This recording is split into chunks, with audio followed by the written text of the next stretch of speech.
ನಮಸ್ಕಾರ ವೀಕ್ಷಕರೇ, ಮತ್ತೊಂದು ಹೊಸ ಮಾಹಿತಿಯೊಂದಿಗೆ ತಮಗೆಲ್ಲರಿಗೂ ನಮ್ಮ ಒಂದು ಯೂಟ್ಯೂಬ್ ಚಾನಲ್ಗೆ ಸ್ವಾಗತ. ಇವತ್ತಿನ ಈ ಒಂದು ವಿಡಿಯೋದಲ್ಲಿ ತಿಳಿಸ್ಕೊಡ್ತಾ ಇರೋ ಮಾಹಿತಿ ಏನಪ್ಪಾ ಅಂತಂದ್ರೆ, ಬಹಳ ಜನರ ಒಂದು ಕಮೆಂಟ್ ಕೂಡ ಇರುತ್ತೆ ಈ ಒಂದು ಬೇಸ್ ಮೇಲೆ, ಈ ಒಂದು ಟಾಪಿಕ್ ಮೇಲೆ.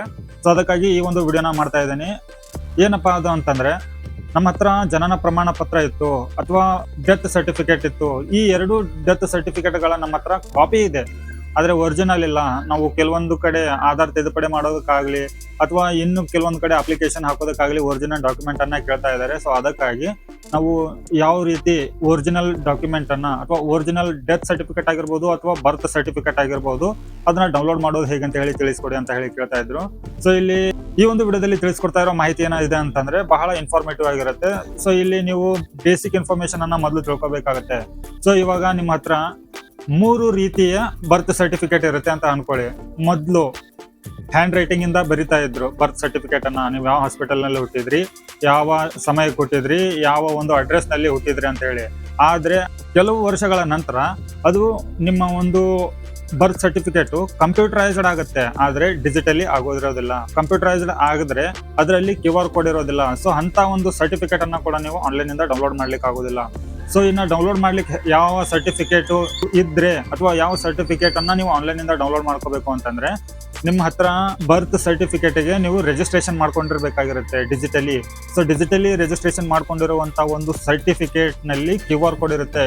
ಈ ಒಂದು QR ಕೋಡಿನ ಸಹಾಯದಿಂದ ನೋಡಿ ವೀಕ್ಷಕರೇ, ಈ ಒಂದು ಸೇವಾ ಸಿಂಧು ಪೋರ್ಟಲ್ಗೆ ಲಾಗಿನ್ ಆಗ್ಬೇಕು ಅಂತಂದ್ರೆ, ಹೊಸಬ್ರು ಇದ್ರೆ ಮೊದಲ ಬಾರಿ ಲಾಗಿನ್ ಆಗ್ತಾ ಇದ್ರೆ ನ್ಯೂ ಯೂಸರ್ ರಿಜಿಸ್ಟರ್ ಹಿಯರ್ ಅಂತ ಹೇಳಿ ಕೆಳಗಡೆ ಇದೆ. ಸೊ ಅದನ್ನ ನೀವು ಮೊದಲು ರಿಜಿಸ್ಟ್ರೇಷನ್ ಮಾಡ್ಕೋಬೇಕಾಗತ್ತೆ.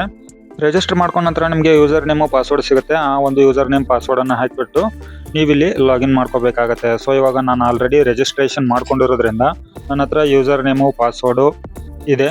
ಸೊ ಅದನ್ನ ಹಾಕಿಬಿಟ್ಟು ಕ್ಯಾಪ್ಚಾನ ಹಾಕಿ ಲಾಗಿನ್ ಮಾಡ್ಕೊಳ್ತಾ ಇದ್ದೇನೆ. ಇವಾಗ ನಿಮ್ಮ ಒಂದು ಪ್ರೊಫೈಲು ಲಾಗಿನ್ ಆಗಿರುತ್ತೆ. ಸೊ ಇವಾಗ ನಾವು ನಮ್ಮ ಒಂದು ಬರ್ತ್ ಸರ್ಟಿಫಿಕೇಟ್ ಆಗಿರ್ಬೋದು ಅಥವಾ ಡೆತ್ ಸರ್ಟಿಫಿಕೇಟ್ ಆಗಿರ್ಬೋದು ಅದನ್ನ ಡೌನ್ಲೋಡ್ ಮಾಡ್ಕೋಬೇಕು ಅಂತಂದ್ರೆ, ಯಾವ ಒಂದು ಸರ್ಟಿಫಿಕೇಟ್ ಇದ್ರೆ ಆ ಒಂದು ಸರ್ಟಿಫಿಕೇಟ್ ನಲ್ಲಿ QR ಕೋಡ್ ಜನರೇಟ್ ಆಗಿದ್ರೆ ಮಾತ್ರ, ಡಿಜಿಟಲೈಸ್ ಆಗಿದ್ರೆ ಮಾತ್ರ ನೀವು ಡೌನ್ಲೋಡ್ ಮಾಡ್ಲಿಕ್ಕೆ ಆಗುತ್ತೆ. ಸೊ ಅದನ್ನ ನಾನು ನಿಮಗೆ ಈಗಾಗಲೇ ತಿಳಿಸಿದ್ದೇನೆ. ಸೊ ಇಲ್ಲಿ ಅಪ್ಲೈ ಫಾರ್ ಸರ್ವಿಸ್ ಅಂತ ಇದೆ, ಅದರ ಕೆಳಗಡೆ ವ್ಯೂ ಆಲ್ ಅವೈಲೇಬಲ್ ಸರ್ವಿಸ್ ಅಂತ ಇದೆ. ಅದನ್ನ ಆಯ್ಕೆ ಮಾಡ್ಕೊಳ್ಳಿ. ಅದನ್ನ ಆಯ್ಕೆ ಮಾಡ್ಕೊಂಡ ನಂತರ ನಿಮಗೆ ಸೇವಾ ಸಿಂಧು ಪೋರ್ಟಲ್ನಲ್ಲಿ ಯಾವೆಲ್ಲ ಸರ್ವಿಸ್ಗಳು ಸಿಗಬೇಕಾಗಿದೆಯೋ ಆ ಎಲ್ಲ ಸರ್ವಿಸ್ಗಳ ಲಿಸ್ಟು ಇಲ್ಲಿ ನಿಮಗೆ ಡಿಸ್ಪ್ಲೇ ಆಗುತ್ತೆ. ಸೊ ಇವಾಗ ನಾವು ಬರ್ತ್ ಸರ್ಟಿಫಿಕೇಟ್ ಅಥವಾ ಡೆತ್ ಸರ್ಟಿಫಿಕೇಟ್ ಎರಡನ್ನೂ ಡೌನ್ಲೋಡ್ ಮಾಡುವಂಥ ಒಂದು ಪ್ರೊಸೆಸ್ಸು ಸೇಮ್ ಆಗಿರುತ್ತೆ. ಸೊ ಇಲ್ಲಿ ಸರ್ಚ್ ಬಾಕ್ಸ್ ಕಾಣ್ತಾ ಇದೆ ನೋಡಿ, ಆ ಒಂದು ಸರ್ಚ್ ಬಾಕ್ಸ್ನಲ್ಲಿ ನಾವು ಸರ್ಚ್ ಮಾಡೋಣ. ಇವಾಗ ಈ ಒಂದು ಸರ್ಚ್ ಬಾಕ್ಸ್ನಲ್ಲಿ ಬರ್ತ್ ಅಂತೇಳಿ ಸರ್ಚ್ ಮಾಡಿ. ಸೊ ಬರ್ತ್ ಅಂತೇಳಿ ಸರ್ಚ್ ಮಾಡಿದ ತಕ್ಷಣ ನಿಮಗೆ ಇಲ್ಲಿ 2 ಆಪ್ಷನ್ಗಳು ಕಾಣ್ತಾ ಇದ್ದಾವೆ. ಮೊದಲನೇ ಆಪ್ಷನ್ನು ಎದಕ್ಕೆ ಯೂಸ್ ಆಗುತ್ತೆ ಅಂತಂದರೆ, ನೀವು ಆಲ್ರೆಡಿ ಅಪ್ಲೈ ಮಾಡಿದರೆ ಆ ಒಂದು ಸರ್ಟಿಫಿಕೇಟನ್ನು ಡೌನ್ಲೋಡ್ ಮಾಡಲಿಕ್ಕಾಗತ್ತೆ. ಸೊ ಎರಡನೇ ಆಪ್ಷನ್ನು ನೀವು ಹೊಸದಾಗಿ ರಿಜಿಸ್ಟ್ರೇಷನ್ ಮಾಡ್ಕೊಳ್ಳಿಕ್ಕೆ ಯೂಸ್ ಆಗುತ್ತೆ. ಸೊ ನಾವಿವಾಗ ಬರ್ತ್ ಸರ್ಟಿಫಿಕೇಟನ್ನು ಡೌನ್ಲೋಡ್ ಮಾಡಲಿಕ್ಕೆ ಮೊದಲನೇ ಆಪ್ಷನನ್ನು ಕ್ಲಿಕ್ ಮಾಡ್ಕೊಳ್ತಾ ಇದ್ದೀನಿ. ಕ್ಲಿಕ್ ಮಾಡ್ಕೊಂಡ ನಂತರ ನಿಮಗೆ ನೆಕ್ಸ್ಟ್ ಪೇಜ್ ಓಪನ್ ಆಗುತ್ತೆ. ಸೊ ಇಲ್ಲಿ ನೋಡಿ, ಬಹಳ ಇಂಪಾರ್ಟೆಂಟ್ ಇರುವಂಥ ಒಂದು ಮಾಹಿತಿ ಇಲ್ಲಿ ಕೊಟ್ಟಿದ್ದಾರೆ. Only digitally signed birth certificate can be printed through this service ಅಂತ ಹೇಳಿಕೊಟ್ಟಿದ್ದಾರೆ. ಸೊ ನಿಮ್ಗೆ ಆಲ್ರೆಡಿ ನಾನು ತಿಳಿಸಿರೋ ಹಾಗೆ ನಿಮ್ಮ ಒಂದು ಸರ್ಟಿಫಿಕೇಟು, ಬರ್ತ್ ಸರ್ಟಿಫಿಕೇಟ್ ಆಗಲಿ ಡೆತ್ ಸರ್ಟಿಫಿಕೇಟ್ ಆಗಲಿ ಅದು ಡಿಜಿಟಲೈಸ್ ಆಗಿರಬೇಕು. ಸೊ ಡಿಜಿಟಲೈಸ್ ಆಗಿದೆ ಅಂತಂದರೆ ನಿಮ್ಮ ಹತ್ರ ನೋಂದಣಿ ಸಂಖ್ಯೆ ಇರುತ್ತೆ. ಆ ನೋಂದಣಿ ಸಂಖ್ಯೆ ಇದ್ದರೆ ಎಸ್ ಅಂತ ಕ್ಲಿಕ್ ಮಾಡ್ಕೊಂಡ್ಬಿಟ್ಟು ಇಲ್ಲಿ ನಿಮ್ಮ ಒಂದು ಬರ್ತ್ ಸರ್ಟಿಫಿಕೇಟ್ ಆಗಿರ್ಬೋದು ಅಥವಾ ಡೆತ್ ಸರ್ಟಿಫಿಕೇಟ್ ಆಗಿರ್ಬೋದು ಆ ಒಂದು ರಿಜಿಸ್ಟ್ರೇಷನ್ ನಂಬರನ್ನು ಈ ಬಾಕ್ಸ್ನಲ್ಲಿ ಹಾಕಬೇಕಾಗತ್ತೆ. ಸೊ ನೀವು ಹಾಕಿರುವಂಥ ರಿಜಿಸ್ಟ್ರೇಷನ್ ನಂಬರ್ ಸರಿಯಾಗಿತ್ತು ಅಂದರೆ ಇಲ್ಲಿ ಸರ್ಚ್ ಮೇಲೆ ಕ್ಲಿಕ್ ಮಾಡ್ಕೊಳ್ಳಿ. ಸರ್ಚ್ ಮೇಲೆ ಕ್ಲಿಕ್ ಮಾಡಿದ ತಕ್ಷಣ ನಿಮ್ಮ ರಿಜಿಸ್ಟ್ರೇಷನ್ ನಂಬರು ಸರಿಯಾಗಿ ಇತ್ತು ಅಂತಂದರೆ ಕೆಳಗಡೆ ಆ ಒಂದು ವ್ಯಕ್ತಿಯ ಅಥವಾ ಮಗುವಿನ ಜನನ ಪ್ರಮಾಣ ಪತ್ರ ಆಗಿರ್ಬೋದು, ಟೋಟಲಿ ಜನನ ಪ್ರಮಾಣ ಪತ್ರದ ಎಲ್ಲ ಮಾಹಿತಿ ಇಲ್ಲಿ ಓಪನ್ ಆಗುತ್ತೆ. ಸೊ ಇಲ್ಲಿ ಮೇಲ್ಗಡೆ ಸೆಲೆಕ್ಟ್ ಅಂತ ಹೇಳಿ ಮಾಡ್ಕೊಂಡ ನಂತರ ಇಲ್ಲಿ ಕಾಣ್ತಾ ಇರುವಂಥ ಕ್ಯಾಪ್ಚನ ಕೆಳಗಡೆ ಎಂಟರ್ ಮಾಡಿಬಿಟ್ಟು ಸಬ್ಮಿಟ್ ಮೇಲೆ ಕ್ಲಿಕ್ ಮಾಡ್ಕೊಳ್ಳಿ. ಸೊ ಇಲ್ಲಿ ಓಕೆ ಮೇಲೆ ಕ್ಲಿಕ್ ಮಾಡ್ಕೊಳ್ಳಿ.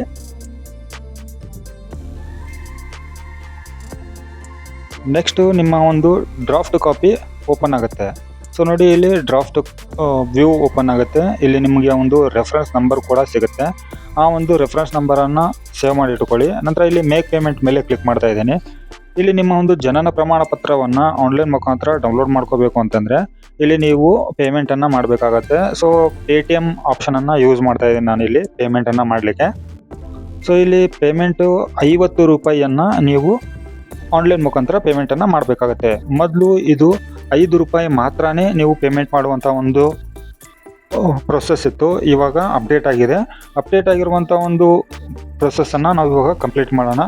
ಇವಾಗ ನೋಡಿ, ಇಲ್ಲಿ ಕಾಣ್ತಾ ಇರುವಂಥ ಒಂದು QR ಕೋಡನ್ನು ನಿಮ್ಮ ಮೊಬೈಲ್ನಲ್ಲಿ ಫೋನ್ಪೇ ಓಪನ್ ಮಾಡ್ಕೊಂಡ್ಬಿಟ್ಟು ಅದನ್ನು ಸ್ಕ್ಯಾನ್ ಮಾಡಿ ₹50 ಪೇ ಮಾಡಿ. ಸೊ ಇಲ್ಲಿ ನೋಡಿ, ಪ್ರೊಸೆಸಿಂಗ್ ಅಂತೇಳಿ ಬಂತು. ಸೊ ಈ ಥರ ನಿಮ್ಮ ಒಂದು ಪೇಮೆಂಟ್ ಪ್ರೊಸೆಸ್ ಆದ ನಂತರ ಇಲ್ಲಿ ಅಕ್ನಾಲೇಜ್ಮೆಂಟ್ ನಂಬರ್ ಕೂಡ ಜನ್ರೇಟ್ ಆಗಿದೆ. ಸೊ ಈ ಒಂದು ಸ್ಲಿಪ್ಪನ್ನು ನೀವು ಪ್ರಿಂಟ್ ತಗೊಂಡು ನಿಮ್ಮ ಹತ್ರ ಇಟ್ಕೊಳ್ಳಿ, ರೆಫರೆನ್ಸಿಗೆ ಬೇಕಾಗುತ್ತೆ ಫ್ಯೂಚರಲ್ಲಿ ಸ್ಟೇಟಸ್ ಅಪ್ಡೇಟ್ ಆಗಿದೆಯೋ ಇಲ್ಲ ಅಂತೇಳಿ ತಿಳ್ಕೊಳ್ಳಿಕ್ಕೆ. ಎಕ್ನಾಲೇಜ್ಮೆಂಟ್ ಸ್ಲಿಪ್ನಲ್ಲಿ ಇರುವಂಥ ನಂಬರನ್ನು ಕಾಪಿ ಮಾಡಿ ಇಟ್ಕೊಳ್ಳಿ. ಕಾಪಿ ಮಾಡಿದ ನಂತರ ನೀವು ನಿಮ್ಮ ಒಂದು ಸ್ಟೇಟಸನ್ನು ಚೆಕ್ ಮಾಡ್ಕೊಳ್ಳಿಕ್ಕೆ ಈ ಒಂದು ಪ್ರೊಸೆಸನ್ನು ಫಾಲೋ ಮಾಡ್ಕೊಳ್ಳಿ. ಸೊ ಇಲ್ಲಿ ಟೈಮಿಂಗ್ ಕೂಡ ತೋರಿಸ್ತಾ ಇದ್ದೀನಿ, ಟೈಮಿಂಗನ್ನು ನೋಡ್ಕೊಳ್ಳಿ. ಇದು 1 ಗಂಟೆ ಅಥವಾ 2 ಗಂಟೆಯಲ್ಲಿ ನಿಮಗೆ ಈ ಒಂದು ಅಪ್ಲಿಕೇಶನ್ನು ಅಥವಾ ನಿಮ್ಮ ಬರ್ತ್ ಸರ್ಟಿಫಿಕೇಟ್ ಸಿಗುವಂಥದ್ದು. ಸೊ ಇವಾಗ ನಾನಿಲ್ಲಿ ಜಸ್ಟ್ ನಿಮಗೆ ಯಾವ ಥರ ಸ್ಟೇಟಸನ್ನು ಚೆಕ್ ಮಾಡಬೇಕು ಅಂತ ಅನ್ನೋದ್ರ ಬಗ್ಗೆ ತೋರಿಸ್ತಾ ಇದ್ದೀನಿ. ನೀವು ಕಾಪಿ ಮಾಡ್ಕೊಂಡಿರೋ ಎಕ್ನಾಲೇಜ್ಮೆಂಟ್ ನಂಬರ್, ರೆಫರೆನ್ಸ್ ನಂಬರು ಇಲ್ಲಿ ಹಾಕಿದ ನಂತರ ಗೆಟ್ ಡೇಟಾ ಮೇಲೆ ಕ್ಲಿಕ್ ಮಾಡ್ಕೊಳ್ಳಿ. ಇಲ್ಲಿ ನೋಡಿ, ನಿಮ್ಮ ಒಂದು ಅಪ್ಲಿಕೇಶನ್ ಸ್ಟೇಟಸ್ಸು ಅಂಡರ್ ಪ್ರೊಸೆಸ್ ಅಂತ ಹೇಳಿ ಬರ್ತಾ ಇದೆ. ಸೊ ಇದು 1 ಗಂಟೆ ನಂತರ ನಾವು ಮತ್ತೆ ಈ ಒಂದು ಅಪ್ಲಿಕೇಶನ್ನ ಸ್ಟೇಟಸನ್ನು ಚೆಕ್ ಮಾಡೋಣ. ಇವಾಗ ನೋಡಿ ವೀಕ್ಷಕರೇ, ನಾವು 1-2 ಗಂಟೆ ನಂತರ ಮತ್ತೆ ಸೇವಾ ಸಿಂಧು ಪೋರ್ಟಲ್ಗೆ ಲಾಗಿನ್ ಆಗಿಬಿಟ್ಟು ನಾವು ಅಪ್ಲೈ ಮಾಡಿರುವಂಥ ಬರ್ತ್ ಸರ್ಟಿಫಿಕೇಟು ಡೌನ್ಲೋಡ್ ಮಾಡಲಿಕ್ಕೆ ಒಂದು ರಿಕ್ವೆಸ್ಟನ್ನು ಹಾಕಿದ್ವಿ. ಸೊ ಆ ಒಂದು ಬರ್ತ್ ಸರ್ಟಿಫಿಕೇಟನ್ನು ಡೌನ್ಲೋಡ್ ಮಾಡೋದಕ್ಕಾಗಿ ನಾವು ಮತ್ತೆ ನಮ್ಮ ಒಂದು ರೆಫರೆನ್ಸ್ ನಂಬರನ್ನು ಕಾಪಿ ಮಾಡ್ಕೋಬೇಕಾಗತ್ತೆ. ಸೊ ವ್ಯೂ ಸ್ಟೇಟಸ್ ಮೇಲೆ ಹೋಗಿಬಿಟ್ಟು ನೀವು ಕಾಪಿ ಮಾಡ್ಕೊಂಡಿರುವಂಥ ಒಂದು ರೆಫರೆನ್ಸ್ ನಂಬರನ್ನು ಇಲ್ಲಿ ಮತ್ತೆ ಎಂಟ್ರಿ ಮಾಡಬೇಕಾಗತ್ತೆ. ಸೊ ಎಂಟ್ರಿ ಮಾಡಿಬಿಟ್ಟು ಗೆಟ್ ಡೇಟಾ ಮೇಲೆ ಕ್ಲಿಕ್ ಮಾಡ್ಕೊಳ್ಳಿ. ಅಥವಾ ನೀವು ಯಾವತ್ತು ಅಪ್ಲಿಕೇಶನ್ ಹಾಕಿರ್ತೀರೋ ಅದೇ ದಿನದಿಂದ ಇತ್ತು ಅಂತಂದರೆ ನೀವು ಬರೀ ಗೆಟ್ ಡೇಟಾ ಮೇಲೆ ಕ್ಲಿಕ್ ಮಾಡಿದ್ರು ಸಾಕು, ಇದೇ ಡೀಟೇಲ್ಸು ಓಪನ್ ಆಗುತ್ತೆ. ಸೊ ಇಲ್ಲಿ ಡೆಲಿವರಿ ಅಂತ ಹೇಳಿ ಬಂದಿದೆ ನೋಡಿ, ಅದ್ರ ಮೇಲೆ ಕ್ಲಿಕ್ ಮಾಡ್ಕೊಳ್ಳಿ ಸ್ಟೇಟಸ್ನಲ್ಲಿ. ಸೊ ಇಲ್ಲಿ ನಿಮಗೆ ಒಂದು ಪಾಪಪ್ ಮೆನು ಓಪನ್ ಆಗುತ್ತೆ. ಸ್ವಲ್ಪ ಸ್ಕ್ರೋಲ್ ಡೌನ್ ಮಾಡ್ಕೊಳ್ಳಿ. ಇಲ್ಲಿ ಔಟ್ಪುಟ್ ಸರ್ಟಿಫಿಕೇಟ್ ಅಂತ ಹೇಳಿ ಕಾಣಿಸ್ತಾ ಇದೆ ನೋಡಿ, ಅದ್ರ ಮೇಲೆ ಕ್ಲಿಕ್ ಮಾಡ್ಕೊಳ್ಳಿ. ಇದ್ರ ಮೇಲೆ ಕ್ಲಿಕ್ ಮಾಡ್ಕೊಂಡ ನಂತರ ನಿಮಗೆ ಈ ಒಂದು ಪೋರ್ಟಲ್ ಬಗ್ಗೆ ಏನಾದರೂ ಫೀಡ್ಬ್ಯಾಕ್ ಕೊಡೋದಿದ್ರೆ ಕೊಡ್ಬೋದು, ಇಲ್ದಿದ್ರೆ ಅದ್ರ ಕೆಳಗಡೆ ಸ್ಕ್ರೋಲ್ ಡೌನ್ ಮಾಡಿ ಇಲ್ಲಿ ಡೌನ್ಲೋಡ್ ಸರ್ಟಿಫಿಕೇಟ್ ಅಂತ ಇದೆ ನೋಡಿ, ನಿಮ್ಮ ಒಂದು ಸರ್ಟಿಫಿಕೇಟು ಡೌನ್ಲೋಡ್ ಆಗುತ್ತೆ, ಅದನ್ನು ಕ್ಲಿಕ್ ಮಾಡಿದರೆ. ಸೊ ಇಷ್ಟು ಪ್ರೊಸೆಸ್ ಇರುತ್ತೆ ನಿಮ್ಮ ಒಂದು ಬರ್ತ್ ಸರ್ಟಿಫಿಕೇಟು ಅಥವಾ ಡೆತ್ ಸರ್ಟಿಫಿಕೇಟನ್ನು ಡೌನ್ಲೋಡ್ ಮಾಡಬೇಕು ಅಂತಂದರೆ. ಇದರಲ್ಲಿ QR ಕೋಡ್ ಇದೆ, ಡಿಜಿಟಲೈಸ್ ಆಗಿರುವಂಥ ಒಂದು ಸರ್ಟಿಫಿಕೇಟ್ ಇದು. ಈ ಥರ ಇದ್ದರೆ ಮಾತ್ರ ನೀವು ನಿಮ್ಮ ಒಂದು ಸರ್ಟಿಫಿಕೇಟನ್ನು ಈಸಿಯಾಗಿ ಆನ್ಲೈನ್ ಮುಖಾಂತರ ಯಾವುದೇ ಒಂದು ಕಚೇರಿಗೆ ಹೋಗದೇನೆ ಡೌನ್ಲೋಡ್ ಮಾಡ್ಬೋದು. ಸೊ ನಿಮಗೆ ಇದು ಒಂದು ಪ್ರೊಸೆಸ್ ಇತ್ತಂದರೆ ನೀವು ಹೆಸರಿಂದ ಕೂಡ ಡೌನ್ಲೋಡ್ ಮಾಡ್ಬೋದು. ಕ್ಯಾಂಡಿಡೇಟಿನ ಹೆಸರು, ತಂದೆ ತಾಯಿ ಹೆಸರು ಮತ್ತು ಡೇಟ್ ಆಫ್ ಬರ್ತನ್ನು ಹಾಕಿಬಿಟ್ಟು ನೀವು ಡೌನ್ಲೋಡ್ ಮಾಡ್ಕೋಬೋದು. ಸೊ ವೀಕ್ಷಕರೇ, ಇಷ್ಟು ಇವತ್ತಿನ ಈ ಒಂದು ವಿಡಿಯೋದಲ್ಲಿ ಮಾಹಿತಿ ಇರುತ್ತೆ. ಈ ವಿಡಿಯೋ ತಮಗೆ ಉಪಯೋಗ ಆಗಿದ್ದರೆ ವಿಡಿಯೋಗೆ ಒಂದು ಲೈಕ್ ಕೊಟ್ಟು ಚಾನಲ್ಗೆ ಸಬ್ಸ್ಕ್ರೈಬ್ ಮಾಡಿ. ಮತ್ತೆ ಹೊಸ ಮಾಹಿತಿಯೊಂದಿಗೆ ಸಿಗ್ತೀನಿ. ಅಲ್ಲಿವರೆಗೂ ಜೈ ಹಿಂದ್.